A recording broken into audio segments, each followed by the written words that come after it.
Okay, so here is your tutorial on your crosshatch portrait.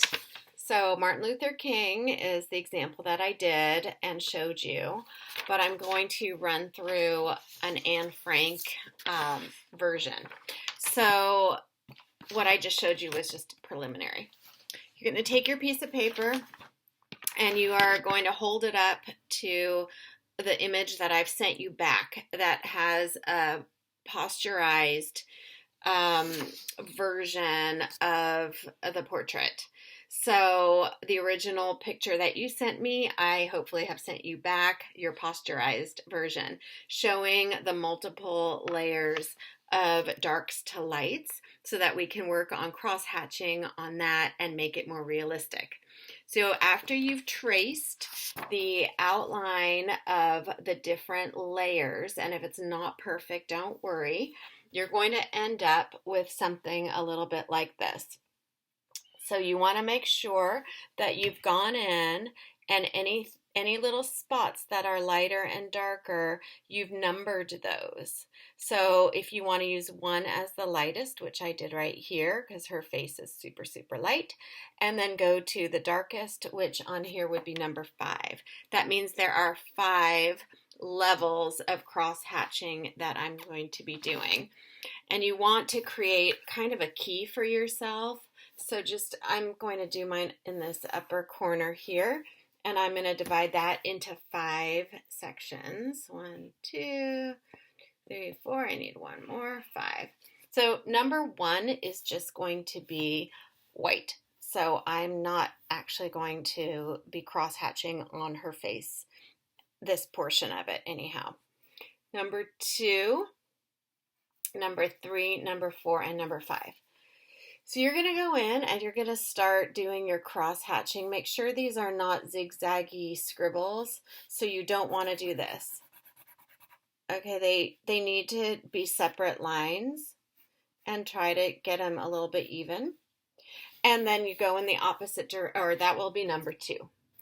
Number 3 is going to start out exactly like number 2. So I will show you. And then you're going to go in an opposite direction so that you can get another layer of darkness on here. Sorry, I'm a little crooked. Number 3 is going to start out just like number 4 is going to start out just like number 2. And then you're going to add the other direction just like you did for number 3. So you have that. But now you need another layer of darkness.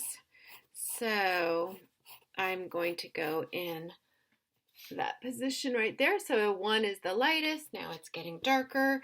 Then I start again, just like what I did with number 3, number 4, and number 2 actually. So this time I'm going to add another layer, which is going to not only be the vertical like number 4, but also horizontal. And there we have our color gradients from light to dark. So now it's just like paint by number, where you fill in the areas based on how many cross hatches you've done. So for example, on number 2, which is the shadowy part of her chin, I'm going to be mimicking that one there. And it doesn't have to be perfect lines. You can always go in and add more, but this should be your second lightest. So go easy on the pencil, the weight of it, don't press too hard. So I've done number 2 there.